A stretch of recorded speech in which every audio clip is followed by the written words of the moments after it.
Gunline, gunline, gunline. We got a fire mission coming down, y'all. I'm your host, Lopez, and you're listening to the On the Gunline podcast, where I like to come down here and shoot the shit like we would out in the field, in between those trails or under the net, just having conversations with those that can relate. You know what I'm saying? So that's what I want to do out here. That's the whole purpose of this motherfucking podcast. I hope you're enjoying it so far.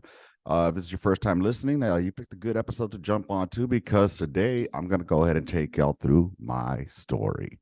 All right. So, what does that mean? Well, usually, when I used to do the shoot the shit episodes, usually it's with somebody that I just met or somebody that I served with, and they come and tell us their story about, pre-military, during the military, and after the military. You know what I'm saying? So I guess this time I'm just gonna flip it up a little bit and just do a little bit about myself. I don't think I've done that, and if I have, it's been a hot minute. So let's go ahead and get this bad bitch started, man. Let's see. I guess I'll do my intro, kind of how we used to do them in the motherfucking promotion boards. All right. A little unscripted, so there might be a lot of ums and shit like that. But I'll give you like a brief summary. So, with that being said, it goes a little something like this. Good morning. My name is Daniel A. Lopez. I was originally born in Los Angeles, California in 1977. I enlisted into the United States Army in November 2004, I attended one station unit training in Fort Sill, Oklahoma, where I finally graduated and got my certification, I guess you could say, or whatever, as a 13 Bravo Cannon crew member.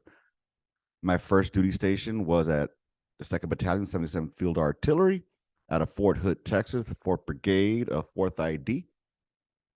We deployed in support of OIF 4, also known as OIF 05-07, from December 2005 to December 2006.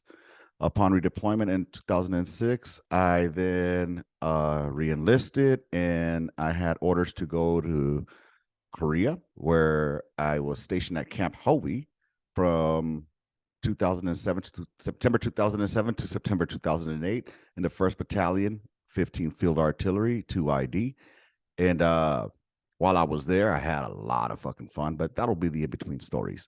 Once I was there, I went to the promotion board and became a corporal, and then was promoted to sergeant in February of 2007. No, 2008. I became a howitzer section chief around May of 2007. And then I received orders to go to Fort Stewart, Georgia. At Fort Stewart, Georgia, I arrived as a sergeant and I became a gunner for a worthless chief there who was garbage. I can't even remember his fucking name. I'll tell you that. I took over his section because pretty much he was always absent. But anyways, that's another story for another day. I'm fucking it up. I'm supposed to be doing my intro the different style. All right, so upon arriving to Fort Stewart, Georgia, I was assigned to the 1st Battalion, 9th Field Artillery, 2nd Brigade, and 3rd Infantry Division, Rocket of Marne.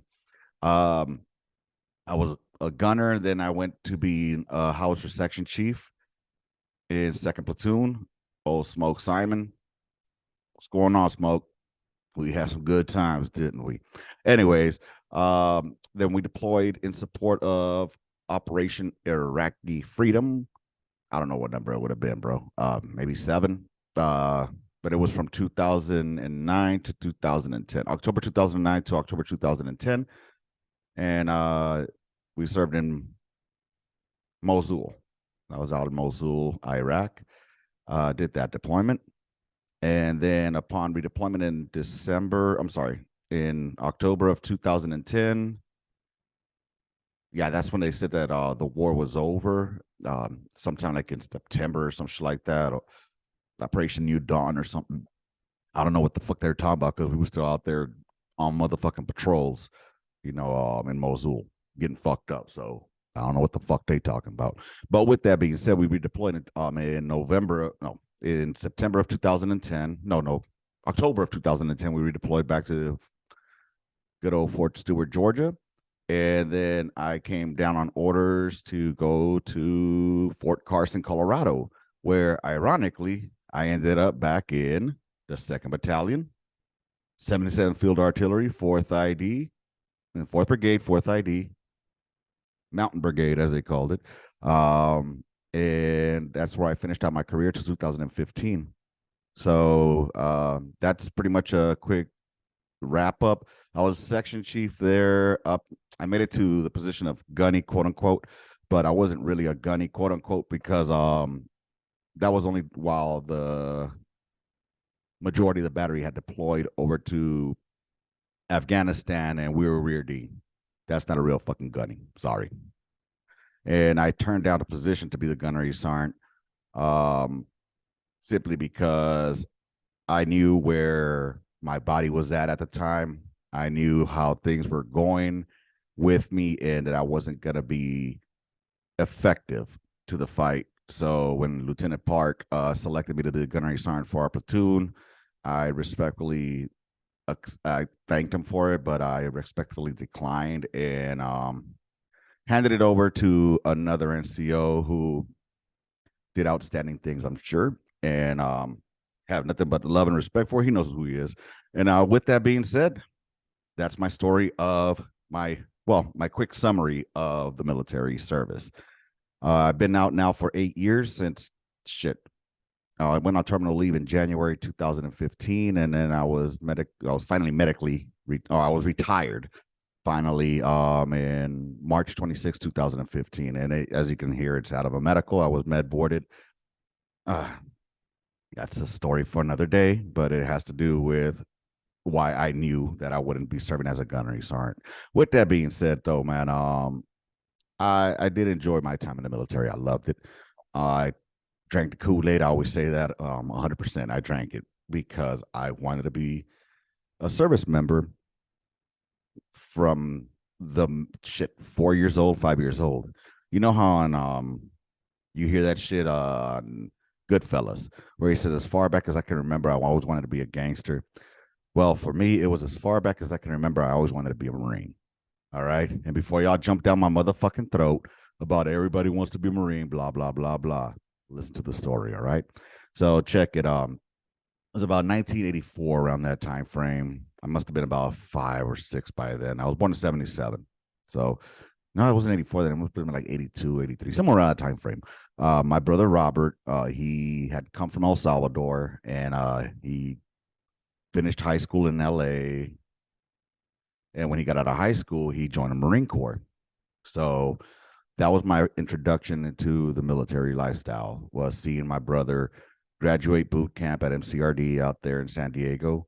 And then, seeing him in that uniform. Fucking uniform, y'all. No, I'm not gay, but I love that motherfucking uniform. That shit look good. Anyway, so what ends up happening is, that was my first introduction into the military. So and he would buy me shit like, like the camouflage shorts and fucking t-shirt and shit like that, Marine Corps hats. I always loved all that shit, man. And so we grew up seeing my brother Robert as a Marine. And he was a aircraft mechanic.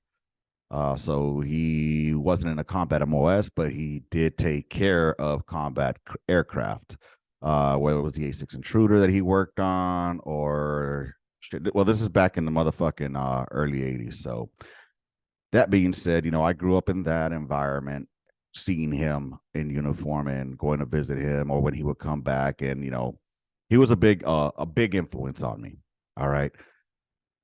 With that, my brother Ed, a lot of my homies that were stationed in Fort Hood with me back in 05 through 07, they met Ed. The ones that used to come to the barbecues they used to throw at my house, they know my brother Ed. My brother Ed, he was the second one to join. He joined the Marine Corps, and that was in '88.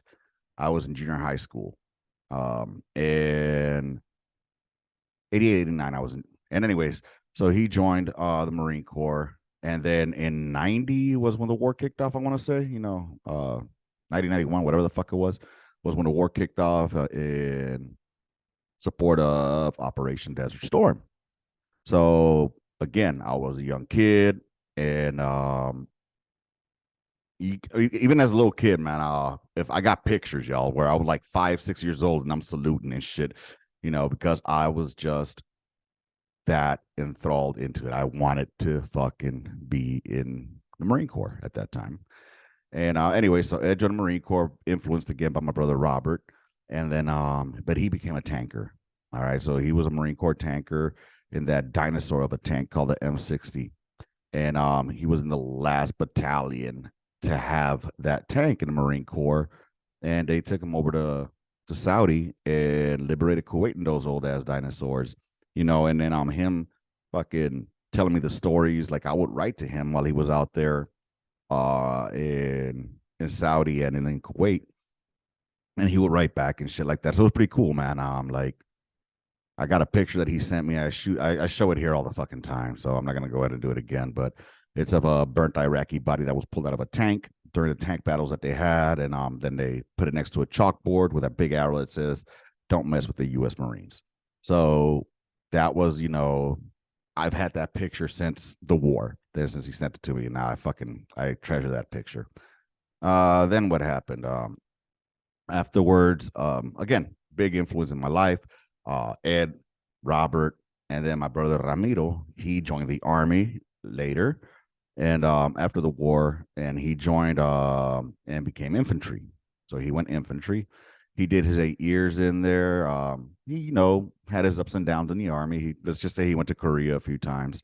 So for those that know, Korea, 90s, infantry, I'm sure he saw PFC a couple of times, if y'all know what I mean. Anyways, so you know, keeping those traditions, like all that was influencing me. Unfortunately, during those times in between, what I'm not telling y'all is I was making decisions that were not so good. I was People would say they were the wrong crowd. To me, they were just my homies. They were my friends. All right. Um, they were the guys that I grew up with, and certain a certain amount of them ended up involved in certain other activities, which I was as well a part of. And with that said, we didn't.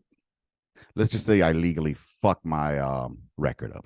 All right, but not only that, but it's. I think it goes back to that sense of wanting to belong. I've talked about that many times. I've always wanted to belong to something greater, I guess, than myself. And to me, that's what belonging was, where I grew up, belonging to a certain group of fellas that, seem to just have love for you. You know what I mean? But that's another story for another day, y'all. But during that time, what also didn't happen until I got deported to El Salvador by my own parents. And if y'all want to know more about that one, that's a whole podcast on it. That's a whole episode on its own. My time in El Salvador, y'all. But I was living out there from 94 to 95. And that was that time. And then in 97, I caught a case. All right. I caught a felony case. So that killed all my military aspirations. And then I had certain tattoos that were not allowed. And I'll get into that a little bit more on. But what ended up happening was it was 1999, and I was going to dental assisting school. That's right, your boy was a dental assistant. And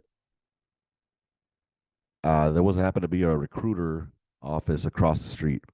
So I went in there to the Marine Corps recruiter first, and I told him, hey, I want to be a Marine. I want to be a tanker. What do I need? And they're like, do you have a high school diploma? I said, no, I don't. They're like, all right, well, then you would definitely need to go to college and get a semester knocked out in order to go ahead and come in with the GED. And I said, okay. And they were like, do you have any tattoos? And I was like, I do. And I showed them to him. And they were like, yeah, we can't work with that. So there goes that. Now, I was young and dumb at the time, hindsight being 2020. I could have easily fucking had them covered up back then and then done that semester of college, but whatever. That they didn't want to fuck with me, especially since I had the GED. Oh, and then I had the felony. So that one right there, they were like, yeah, I don't think we could work with that. All right, cool. They were like, try the army. So they pointed on over, and the army had this big ass fucking poster outside that said armored cavalry. And like leading the charge on there was a fucking tank with some Bradleys, Humvees, and shit like that. You know what I mean? So, hey, they got tanks. I want to be a tanker. Fuck it. Let me go there. I went in there and mind you, again, this is 1999. So I was 22 years old. And they were like, do you have a high school diploma? And I'm like, nah, I don't. And they were like, okay, well, you got to score X amount on the ASVAB. Like, all right, cool. But then they saw my tattoos. And they're like, ooh, yeah, we're gonna have to take pictures of those and send them up to USAREC or to the HQ to see if they're fucking gonna be something that disqualify you. Are you willing to cover them up? And I was like, my tattoos meant a lot to me. All right, these tattoos that I had were earned; they weren't given. So again, I was 22 years old, 21, 22. Wasn't really in the mindset that I eventually would get into. So I ended up saying, nah, man, that's not going to happen. I went back across the street, finished my dental assisting school, and became a dental assistant. So, yeah, I was a big fuck up in my teenage years. All right. And I'm not proud of. I remember I had one, my teacher, Ms. Lorena, she always would tell me, because I'll be telling my stories, or I was talking to my a couple of the girls there and shit, trying to be cool and all that. And I forget her fucking last name. I know her first name was Lorena because she would call Miss Noni. Anyways, she would say, you know what, Danny, don't be proud of your fucking ignorance. And that stuck with me. That one really stuck with me. Don't be proud of your ignorance. It took me a long time to actually understand that. So what ended up happening was I became a dental assistant. I started doing that shit for a couple of years. I moved to Las Vegas, or Henderson, outside of Vegas, in 2000. After I finished dental assisting school, because I worked as a dental assistant here in LA. There in LA at Bell Gardens Family Dentistry off of Florence and Garfield. If y'all know where that's at, then you're from LA. I know that Felice knows where that's at because he's from Downey, which is right down the road from there. But anyways, off of Florence and Garfield, there was a dental office there that I used to work right there. I did that dental assistant there for a hot minute, and but I was still doing knucklehead stuff at the time too. All right, what do I mean by that? Well, I hung around a certain group of friends that did a certain group of things that were causes of people ending up in three places: prison, dead, or fucking paralyzed in a wheelchair. You know what I'm saying? So, and for some reason, I've started getting to the point where um, I felt like my time was coming close. Like I had one foot in the grave, just from the knuckleheaded shit that I was doing or I was involved in. So I decided to move out of LA. All right, so I moved out of LA in 2001. It was, yeah, because I went through all 2000, just working out there, doing dental, working as a dental assistant. I didn't have a car, so I had to take the bus everywhere. And then being a ball head, walking in scrubs and Cortezes, a couple of tattoos, certain stuff like that. Just life was starting to catch up to me. All right, that's what it felt like. Life was going to catch up to me, and I was going to end up in one of those three places. So, anyways, at the end of 2000, I was having a conversation with my mom. And I was talking to my mom, and I told my mom, like, Mom, I need to get out of LA. And she's like, What do you mean? Like, I was sitting outside my house right there on 87th Place and Broadway. And I was looking down the streets, and I'm like thinking in my head, this is going to take me out. And my mom said, Well, what do you want to do? And I was like, Well, I want to move as far away from LA as I can. I tried living in Vegas for a while. That didn't work. Um, I ended up, the person we were living with out there ended up calling the police on me um, because I was trying to protect her from motherfuckers that were trying to. Long story short, her and I did not get eye to eye. Marquita, go fuck yourself. You know, I tried. Anyway, long story short, she called the cops on me. I ended up having to leave the house. fucking kicked out on the fucking streets. Oh, that bitch. Anyways, so I went back to LA, and anyways, I was at my mom. I was sitting outside, standing on the front porch on the gate. I remember looking left and right, looking down all the way to looking down 87th Place. I was looking to my left, which would have been Broadway, and I looked to my right, which was Main Street. And right at the corner of Main, there's a church there. It's called Mother of Sorrows. We call it MOS. Uh, so MOS is down there, and I can see the church. If you think about the movie Blood In, Blood Out, you know how they would show that fucking pine tree or whatever that fucking tree is. To me, that's what MOS was. Like that was like my. That's how I know I'm home, and it's right there on the corner of 87th and Broadway. Oh, 87th and Main. And I'm just looking at it and like, yeah, I might end up a casualty. So, anyways, so my mom was like, "What do you want to do?" Like, I need to move the fuck out of LA as much as I can. And so we're like, "Well, you can move to Washington, where your brother Ramiro is, and he lives out there, or he was living out there in Tacoma. He's the one that was in the army. He ended up staying out there because he was stationed at Fort Lewis at the end, and that's where he ended up staying. And then I was like, yeah, but I thought about it, and then she said, "Well, there's your sister Rosalia, who lives in fucking in Miami."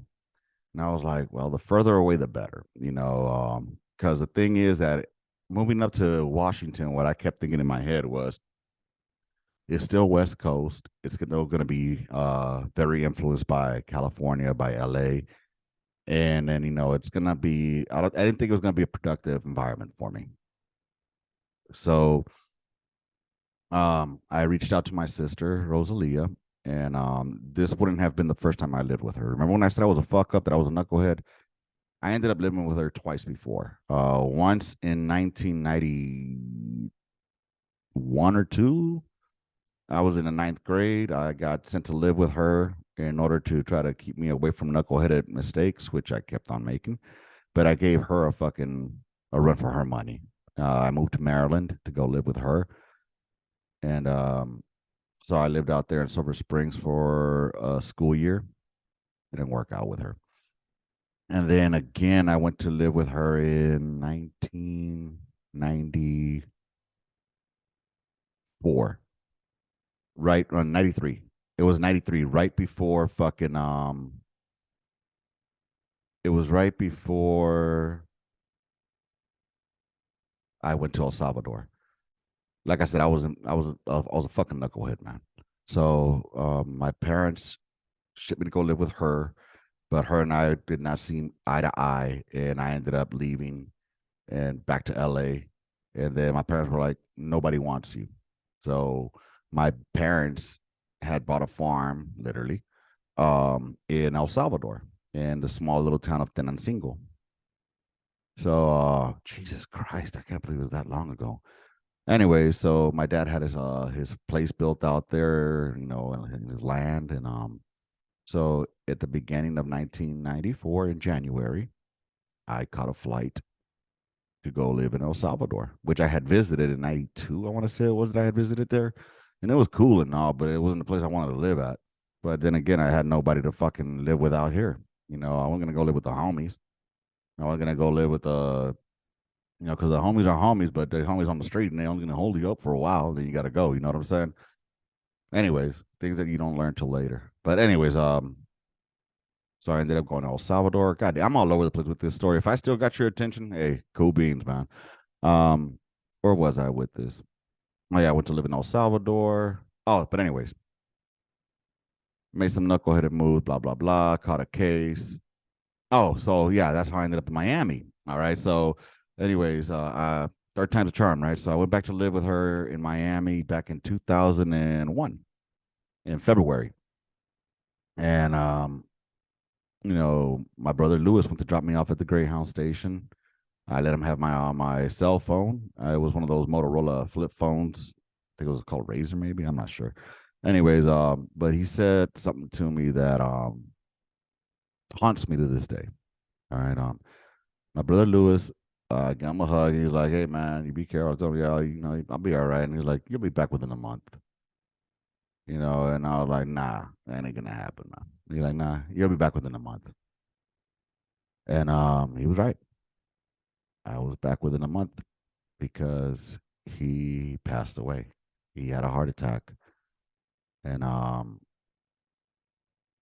so you were right, Lewis. I was back within a month. Not on the greatest of fucking terms, but you were right. You were right. So I come back to bury him. And so yeah, I ended up going back to Miami though. I didn't stay in LA after that. Oh, dude. If you want to have a taste of what my neighborhood was like, when we were in LA, for my brother's the day before my brother's wake, we had arrived in LA, took a Greyhound all the way from Miami back to LA, 3 day fucking trip. Anyways, so a couple of the homies were there. Homeboy Snoopy was there, the homeboy Dopey, a couple of cats, you know what I'm saying? We were hanging outside, but Dopey wasn't there. Dopey was at the swap meet. Anyways, so I was hanging outside with Snoop, and there was this car that rolled by, you know, like a red Nissan Sentra. I remember that shit. That motherfucker was, I ain't snitching now because that shit was fucking shit, damn, over 20 years ago. Anyways, so the motherfucker rolled by and there were some ball heads in there, but whatever, it didn't pay him no mind. You know what I mean? Fuck him. I'm grieving for my brother. I'm outside talking with Snoop, drinking a fucking 40 each. And oh god, it wasn't even 40, it was 32s of High Life because he liked that fucking High Life. Bleh. Anyway, so we're drinking 32s of High Life. And so they're mad dog, and we're looking at them back like whatever. And what ends up happening is they kept on rolling, possibly because they saw like there was a family gathering going on right there, or possibly because they saw a dopey coming around the corner across the street from the swap meet, and they kept on going and pulled out the gat and started blasting. So they start shooting at Dopey and his brothers as they're crossing the street on Manchester and Main, not Manchester, on 87th and Broadway. And there's a church letting out right there's a black church right there at the corner of Main and I'm sorry, at the corner of Broadway and 87th. There's a black church there, and it was just letting out, and you just start hearing the bullets flying, and so me and Snoopy get up to go look, and it just start busting, just blah blah blah blah blah, and all you see all these church people just drop and going into their fucking cars and shit like that, and I saw Dopey duck, I saw his brother duck, and everybody gets down, and the motherfuckers just letting loose, just dot dot dot dot dot, and then fucking take off. They make a left on Broadway, go on down the street. We already knew they were fake. Oh, never mind. Anyways, so we knew who they were.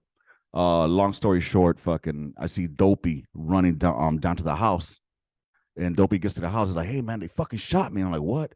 And he pulled his pants down, has boxers on, and Dopey has a motherfucking hole in his leg because he got shot in the leg. So I'm calling the fucking 911 to get the goddamn ambulance over there. His brother gets shot in the goddamn ankle, and he's crying when the ambulance come. Not because he's crying of pain or he's being a bitch. He's crying because the fucking ambulance had to cut his goddamn boots. These boots were highly expensive. They were ostrich boots, ostrich skin. So they cost a lot of fucking money. So he was crying because they cut those motherfuckers up and they were a lot of money for him. So yeah, man. Luckily, you know, they survived. They were still alive and moved on with life afterwards. You know what I'm saying? I wonder whatever happened with Dopey and them. I went by the old neighborhood back in 2015. I didn't see anybody around anymore. So anywho, but yeah, so I don't know, that sidetracked. With that said, so I went there 2001, came back home, whatever, came back to Miami, and then the towers happened in 9/11. All right, towers went down, right? Pentagon got hit. Y'all know the story. I was working as a dental assistant at the time, and I think everybody felt that patrioticness at that time. Everybody felt that they had to do their duty. Me, again, I always wanted to be a fucking service member, but unfortunately, due to my past, I wasn't able to do it. So 2001, and the war kicked off in Iraq in 03. All right, this time I'm working as a dental assistant. I'm meeting different people and blah, blah, blah. But once the war kicked off in Iraq, they need more bodies. So my neighbor from where I lived at, his name was Victor. I say was because he did pass away. Sencion, Victor Sencion. He passed away in a motorcycle accident just as soon as he got his fucking Green Beret. After all that shit, past election and everything, and got killed out in Bragg. Anyways, because of him, I was able to join the army because him and I had similar backgrounds, knuckleheaded, you know, made some bad choices and whatnot. But he had a recruiter who worked with him. So he told me to go see this recruiter. So I went to go see this recruiter, and he worked with me from 2003. I went to visit him in November 2003. I remember I started my journey to join the military, and let me tell you, it wasn't an easy one. But Sergeant Brown, thank you. Staff Sergeant Brown worked with me to get me into the army for 1 year, for one fucking year. I think I was annoying him because it was the reverse. You know how usually recruiters are the ones hounding you to get in? I was the one hounding him. So I went to go see him. I told him about my background. He's like, okay, we can work with that. You know, even though it was a felony, he's like, we can work with that. It's not a violent crime. So then I had a GED, but I also had Job Corps. So I guess the Army had this thing with Job Corps, which I don't know is 1995. When I came back from El Salvador, I went to Job Corps for that. From shit, Job Corps years was like my college years. Like a lot of motherfuckers talk about their college years and shit. Oh, I went to college, blah blah blah. Well, I went to Job Corps. I went to San Diego Job Corps Center, and I was there from May 95 to August 96. I attended the San Diego Job Corps. And but anyways, how that plays in that the Army had some kind of deal going with Job Corps where they help, like it helps my case to get into the Army, basically. All right. So the only thing I had to do on my end, he's like, those tattoos, he told me you're gonna have to cover those up. You're gonna have to do either that or remove them. Well, removal, I didn't know where to get that done at. I didn't. This is 1990 fucking. I'm sorry. This is now 2003. So, um, I just I had a certain tattoo across my collar that I had to get crossed. Not crossed. I had to cover up. So I got a fucking eyeball with wings to cover it up. Then I had a big ass one here on my right arm, which you can no longer see it. But under this, there's you could tell it's a cover up, obviously. But I covered that one up, and they were able to. It was it was a long mess, all right, but I was able to do it. And then finally, after a year, because tattoos weren't cheap, and I'm a broke motherfucker. Not broke. I was working as a dental assistant. I was making decent money for the time. I had a good job, but the opportunity um, the opportunity presented itself. So I went to the recruiter with Sergeant Brown, who got me in finally, and took the ASVAB, passed it, with what I needed. And I'm not the smartest motherfucking being, all right? I got a 51. I barely passed enough to get in with the GED, and that's with the help of Job Corps. Anyways, but what they did like was the fact that I had a dental assisting certification. So Sergeant Brown wanted me to come in as a dental specialist, and I said no because I kept watching the news back then, and I saw motherfuckers on Humvees, and they was out there fucking, in the shit and whatnot. So they had I spoke to my brother Ramiro, and he's like, "Don't go infantry, Danny." And I'm like, "Well, why is that?" He's like, "Well, because I know you, and just don't go infantry." I think those were wise words because I probably would have seen specialist a few times. Anyways, but I wanted to be a tanker anyway. So I was like, nah, I want to be a tanker. So I remember the sergeant major that was, he's a retired sergeant major. He was my because after you see the recruiter, they throw you in a little fucking office and you sit down with like a counselor type deal. And he was a retired sergeant major, and he tried to get me to come in as a fucking dental specialist. And I'm like, nah, I don't want to be a dental specialist. He's like, man, I can get you airborne. You want to go airborne? I'm like, I don't want to be a dental specialist, man. He's like, well, what do you want to do? I'm like, I want to blow shit up. I want to be a tanker.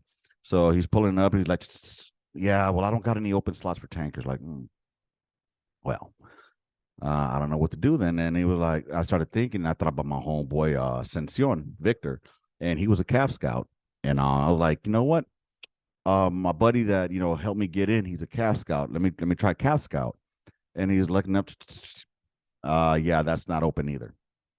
Fuck, man. And and he's like, look, what do you want to do? And I told him, well, look, I don't want to be a dental specialist because I don't want to be in my fucking 70s or 80s sitting at the VFW talking about, what I did during the war was fighting the never ending battle against tooth decay. All right. I want to blow shit up. My brother was a tanker. I want to blow shit up.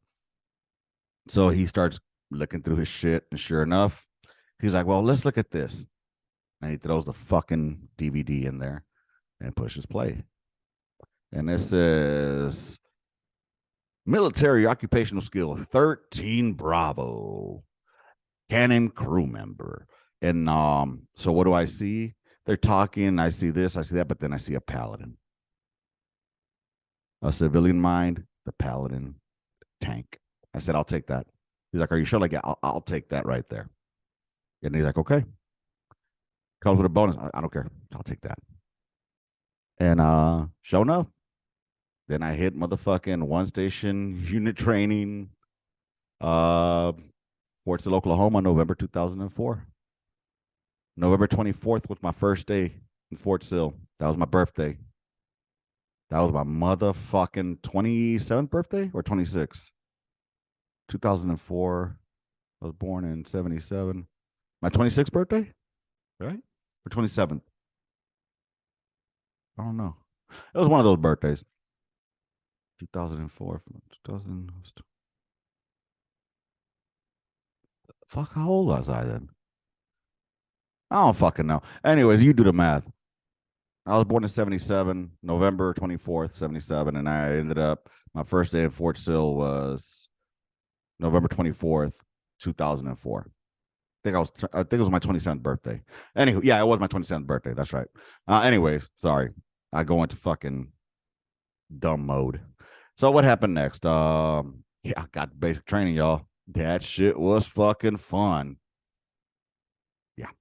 Um, God damn, man. Fucking army. But I swallowed the motherfucking Kool-Aid, baby. I remember getting there.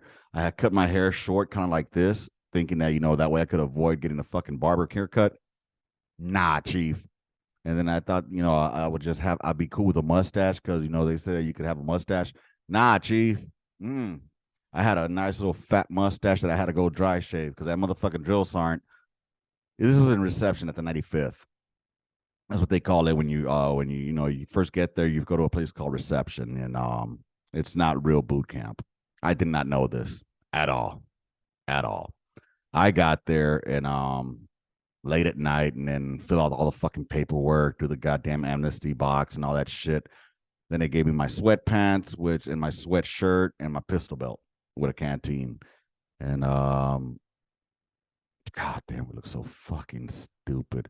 Anyways, and boots. I think, do we have boots? I don't even no, I don't think they give me boots then. Anyways, um and I remember they sent me to this one building which I thought was already boot camp. So I go in there and I'm going like standing at attention for all these motherfuckers. They're like, nah, man, we're here with you. We're new like you are. And like, oh, okay, cool. And they're like, find a bunk. And I found a bunk, and it was funny because Yakum, buddy of mine, we ended up together at 277 on my first unit. He was my bunkmate next door. I was bunking next to him. I remember he had this fucking long ass hippie hair with glasses that fucking transitioned and shit, or they were dark glasses. Either way, he looked fucking funny. He looked like he did not belong there, bro. He looked like, if you ever seen the Boys of Company, see, you gotta. There's this fool with long hair and shit, like a Jesus freak guy type thing. Yeah, that's kind of what Yakum was, man. But minus the Jesus freak. But they ended up calling him Sunshine in fucking boot camp. Oh, goddamn Yakum. Goddamn Sunshine. Anyway, so yeah, we got there, yo, and dude, uh, we were stuck in reception for about 5 days because Thanksgiving weekend. So, we got up at 4 o'clock in the morning and go march over to the DFAC and eat now, taste later. But it was a little bit more, how can I put this? It was calm because everybody that was there was the reception drill sergeants are either like the motherfuckers that are on the way out to go somewhere else. You know what I'm saying? They're not your real drill sergeants. I did not know this. Again, did not know none of it. I didn't even know what the fuck hua was. Okay, I heard motherfuckers saying hua. Fuck is hua? You mean ura? Again, I grew up in a fucking Marine Corps family. Ura, but not hua. Anyways, I started saying hua. I started hearing hua. And whatever the fuck that means. And then, a couple days later, we go to see it. Well, we got our BDUs. Then we got our dog tags, our boots. Bro, funny story at CI. When we're getting our initial issue, where we're getting our class A's and shit like that, because this is before you go to CIF across the tracks. While I was at 95th, bro, they took us to this place to go get our measurements for like our uniforms and shit like that, our BDUs and stuff. Well, apparently you were supposed to put on under your sweatpants, you were supposed to put your shorts on. I didn't have any shorts, bro. I had my fucking boxers. You know what I'm saying? I didn't know that part of the uniform was wearing your black shorts under your fucking marshmallow motherfucking sweatpants. So when I'm at CIF and they tell you to, pull your motherfucking sweatpants down or pull your pants down, everybody else has fucking black shorts on. I'm like, what the? When did I miss the goddamn memo on this? Because I'm the only one walking in boxers. Oh my fucking god, dude! Luckily, the fucking drill sergeant didn't see that, or else he would have had my ass. But my dick's hanging out my motherfucking boxer hole, and these people are like, "What the hell?" Like, cover that up. So I had to cover myself because my chorizo ain't small, but it ain't big either. But it's big enough to come out, poke its little eye out the motherfucking the boxer holes. And anyway, so I did whatever I had to take care of, and they let me put my clothes back on. I was good to go. Holy shit, I forgot all about that till right now, bro. That shit was. Whew. Joe Strong would have seen that shit. He would have had my ass. He would have had my ass. But yeah, next thing you know, bro, we a couple of days passed by. We were always go to the drill pad, and I'm like, this is fucking boot camp. This is fucking easy. Like when are we gonna start doing exercises? When are we gonna start fucking, doing obstacle courses? Because I, like everybody else in my generation, had seen Full Metal Jacket, and that's what I thought boot camp was gonna be like. Didn't matter if it was Army or Marine Corps. I just thought boot camp was gonna be like that. And well, I'll tell you what ended up happening was there was this wonderful day where they called all of us out, and they set us like in so at the 95th there was this part where there was like a drill pad, and then you were like in between these buildings, and then you see a bunch of motherfucking trucks pull up. I ended up hearing that they're called cattle cars, from the city. What the fuck a cattle car was? Anyways, so they're calling all of us out there, and they're lining us up, and then I saw some very well dressed gentlemen in their class B's, but which I know now are class B's, but they were looking pretty fucking tough and high speed, and yeah, these motherfuckers looked like real drill sergeants. Not saying that the one that I had wasn't, but these motherfuckers fit the bill of a drill sergeant. And then I saw them exchanging clipboards and names, and all of a sudden, it began. Shit got real, real quick. Drill Sergeant Robertson, I will not forget him, or Robertson, whatever. That motherfucker, he was short, but he was funny as fuck. But I mean, serious. He was serious, but funny without trying to be funny. And he was just eyeing me up and down, and I'm trying to avoid looking. So I'm just looking at his motherfucking emblem on top of the drill sergeant round brown. So that way I don't fucking make eye contact with him. And I'm standing at attention, trying not to move.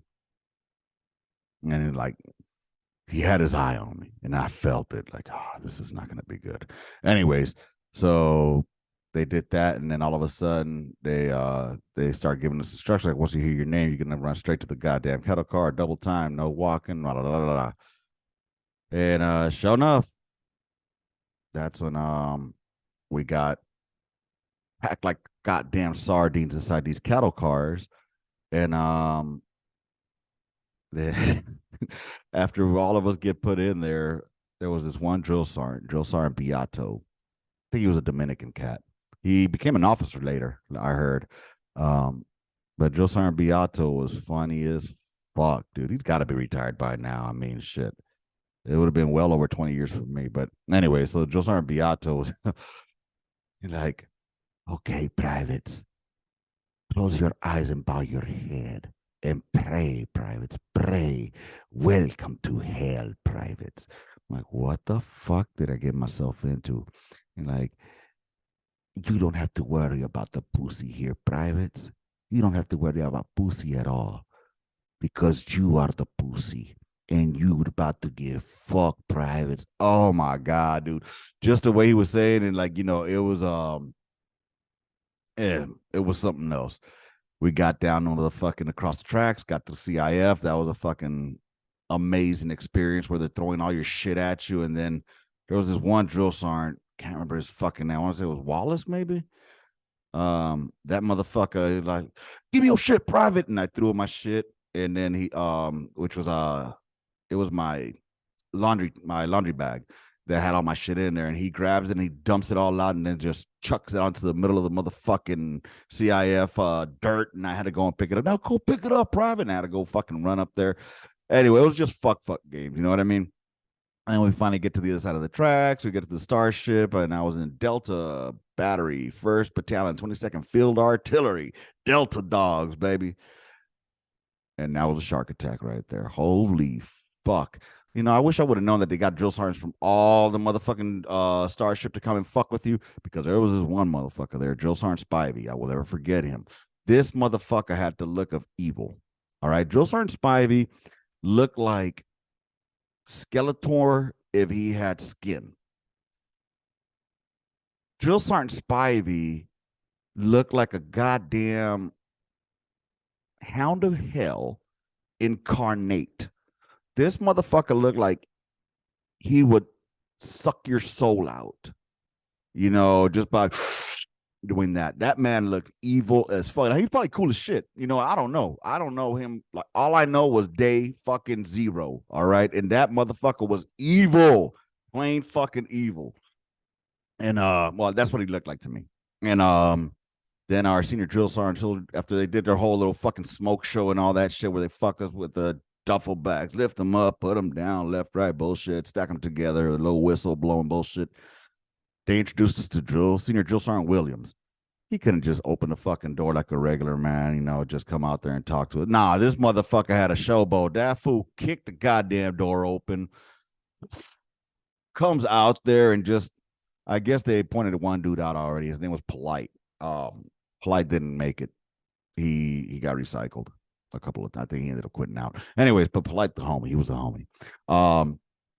And he was like standing like kind of right behind me, and they fucking go off on him. Oh man, the shit show starts again. And then, anyways, he does his introductions and all this bullshit, tells us what they're gonna do, break us down by platoons. And that's when Drill Sergeant Robertson comes like, "Where you from?" And I looked at him like, what did I say? He's like, "Where you coming from?" And I said, "Miami, Drill Sergeant." He's like, "Miami? Who you think you are, Will Smith?" I didn't get the reference, but apparently everybody else did, and they started fucking laughing. Well, the drill sergeants did. I didn't get it, but I don't know. I mean, I wasn't originally from Miami, so I don't know. I lived there for 3 years or 4 years. Anyways, but yeah, that was day zero in OSA. I don't even know where I was going at with the story, y'all. But yeah, that's where the fun began, dude. We had a great time. I don't have no idea how long y'all been listening to this shit. But that's how I ended up in the Army. And that was my basic training story. I hope y'all enjoyed that, man. I mean, I don't really know where I was going at with that. I just zoned out and just fucking started having diarrhea of the mouth. After boot camp, you had, during boot camp, you had your fucking fun times. You had your goddamn, the gas chamber, worst day of boot camp history, no matter what. To me, will always be the gas chamber. And we all did little tricks, goddamn Firewatch. Oh my fucking God, how much I hated Firewatch. I remember Messervy. One of my homeboys was Messervy, bro. We were out there doing Freedom Town or some shit. We had to go free the Lawtonians. And it was like a 36-hour op or whatever. Practically zero sleep. And my battle buddy at the time was Petkiss. There was a dude named Petkiss. And so we had to share a duffel bag. Well, so we decided we're gonna put our shit, both of our our loadout or both of our fucking what's it called our packing list were gonna be in one duffel bag, which is Pet Kisses. Pet Kiss was gonna use his lock. All right, cool. So we go out there and we hump it and we get there and the ops begins. Well, Pet Kiss was sick. All right. And this is winter time. This is the middle of fucking winter in fucking Fort Sill. Remember, I went from November through March. So anyways, Petkus gets taken a sick call. He gone. He's out the fight. All my gear, all my gear is inside his fucking duffel bag. All my sleeping gear is inside his fucking duffel bag. I have nothing. So finally, I think it was like maybe the second day there, or I don't know what it was, but we had a tent, like a recovery tent or some shit.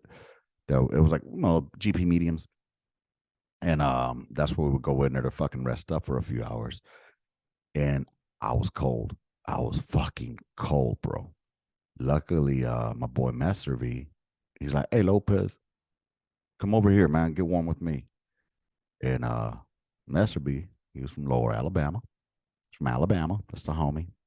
Still remember Messery, man. I think your first name was Joshua. Can't remember that, but I know you were Messery.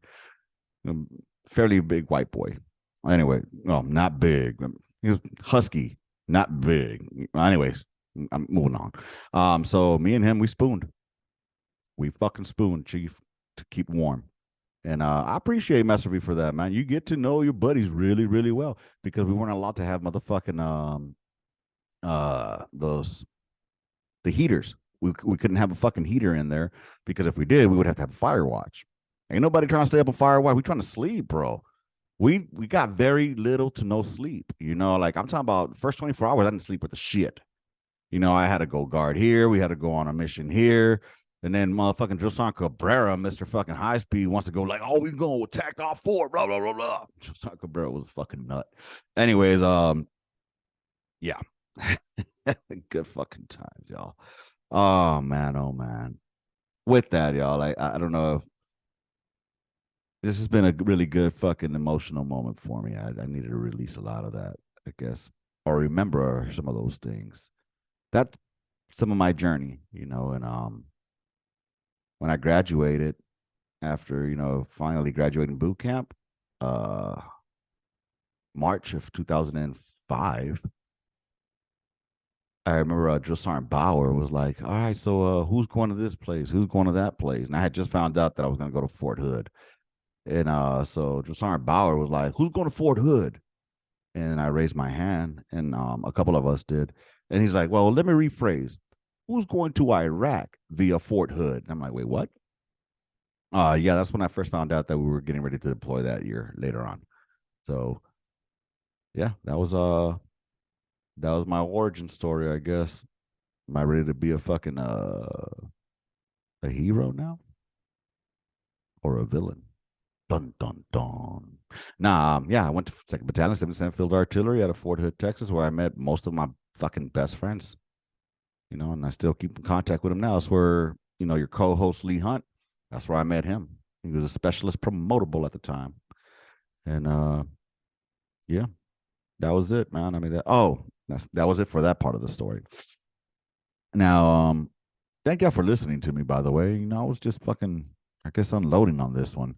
One of the things I wanted to talk about today, if y'all are still here, was there's this video that I saw on Army What the Fuck Moments.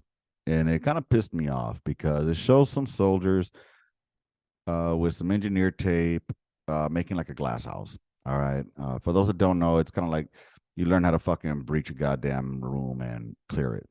All right. That's what you're supposed to be learning. You stack up outside, then you do your fucking tap in, and then you fucking go in and one goes right, one goes left, one goes right, middle, one goes left, middle, whatever, whatever your sequence is to get in there.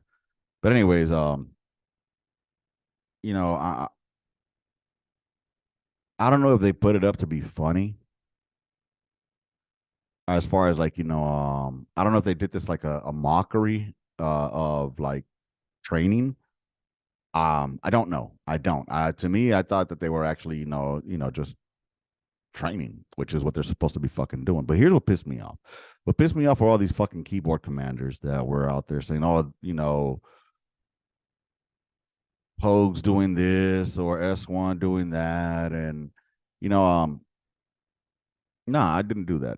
I mean, would I have chuckled if I would have been there? Yeah, I would have chuckled with a couple of friends and shit like that. But I wouldn't blast them like that on social media, because what I'm seeing right there is what needs to be happening. Motherfucking training. All right. I'd rather see these motherfuckers over here training, hip pocket training, if you want to call it. I don't give a fuck. Call it what you want, but it's fucking training. All right. Oh, you call it it's bitch work, something to fill the day. Yeah, it's called fucking training, because that's their goddamn job, is to goddamn train. I don't give a fuck what your MOS is. At the end of the motherfucking day, you need to learn how to do that shit. You know why? Because I was 13 motherfucking Bravo. 13 Bravo. I shot fucking cannons. That's what I thought I was going to do for a fucking living. But guess what I ended up doing? Not shooting fucking cannons. So, you know what? When you get cross trained, that fucking helps. What did I have to go do? Oh, I had to go on fucking patrols. I had to go on fucking atmospherics with the motherfucking with the civil affairs. I had to go in fucking up and down roads, fucking finding IEDs. Yeah, that was my motherfucking job. All right. And guess what I got to do afterwards? I got to come shoot fucking cannons. All right. So all you motherfuckers that like to be out there fucking being keyboard commanders, like, oh, fucking pose, blah, blah, blah. Guess what? They have a fucking job to do just like you do on top of their fucking original job already. All right. So let the motherfuckers train, and maybe there's NCOs trying to teach a young fucking soon to be NCO how to fucking lead a class, how to teach a course. Did you think about that? Maybe there's an NCO right there who's trying to teach another young NCO how to properly conduct a fucking hip pocket training, kind of like we used to do with Sergeant's Times training. Y'all remember that shit? Or am I too much one of those old school vet bros? You know what? Good motherfucking job on these motherfuckers over here doing that shit, keeping them motherfucking busy like they're supposed to. Because if they don't keep them busy like that, what do they end up doing? Fucking making stupid ass videos on TikTok, bitching and complaining on how they don't have anything else to do. This is their motherfucking job. Let them do their motherfucking job. Stop being a bitch. Stop complaining. A lot of you motherfuckers out there calling people pogues. When was the last time you ever deployed, if ever? If ever. All right? Yeah, I'm a motherfucking pogue. Proud fucking pogue. Person other than grunt. You goddamn right. Yeah, I shot cannons for y'all motherfuckers. Let me guess what? If you were in a tick, who do you call? This motherfucking pogue. So go suck a fat fucking dick with your raggedy ass, shit talking, motherfucking better than everybody's self. All right? Yeah, there's infantry, there's support. Yeah, there's support. We support you motherfuckers, because without us, infantry would just be motherfucking cannon fodder. So suck a fat fucking dick, all you shit talking motherfuckers. And this mainly goes to the motherfuckers that probably never deployed, because they're the ones that talk all the shit. The motherfuckers that have deployed, yeah, we'll talk shit. There's a difference between talking shit, intra-rivalry, intra-branch rivalry. Yeah, we talk shit. That's what we do. Like, we always shit on the fucking Calf Scouts. Thank God I didn't go Calf Scout, because I'm not gay. But anyways, these guys are doing what they're supposed to do. And you know what? Let me see if I can share this shit, man. For those of y'all just listening, y'all ain't gonna be able to see it, but it's just what pisses me off was fucking the idiocy from these people, man. It just bothers the fuck out of me. And let me see if I can play it. All right, so I don't know if it's gonna allow me to play it or not, but here we go and play.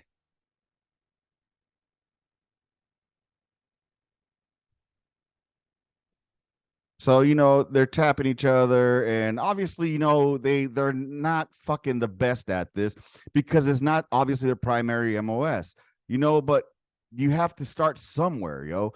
You have to fucking nobody. Have y'all ever heard of the fucking crawl, walk, run? That's a fucking actual thing. So, anyways, that's the shit that pissed me off. Seeing that shit. Motherfuckers clowning on that shit.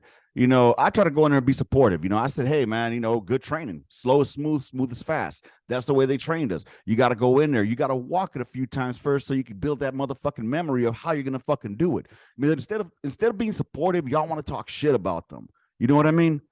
So don't jump down their motherfucking throats. Why don't you put up a video of how you actually do it instead of talking shit?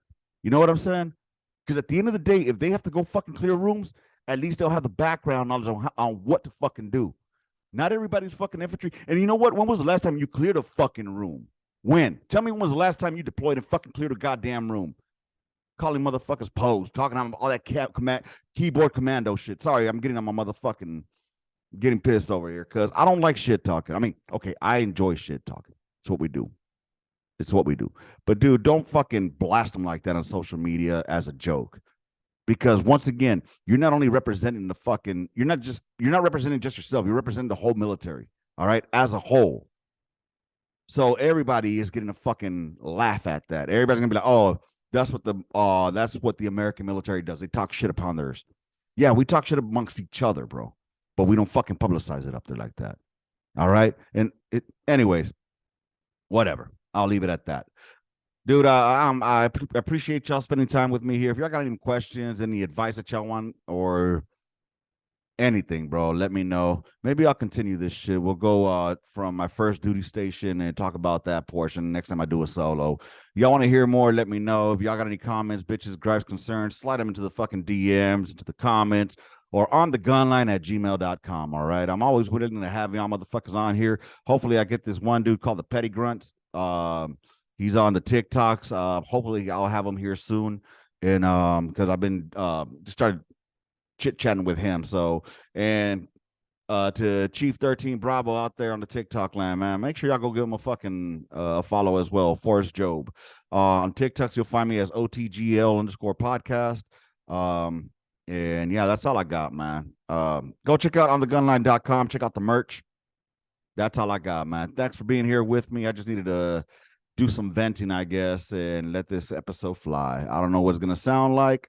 I hope it goes good, and I hope y'all enjoyed it. All right. Yeah, I let y'all into a little piece of me. With that said, rounds complete. End the mission. Gunline out, y'all. March order, motherfuckers.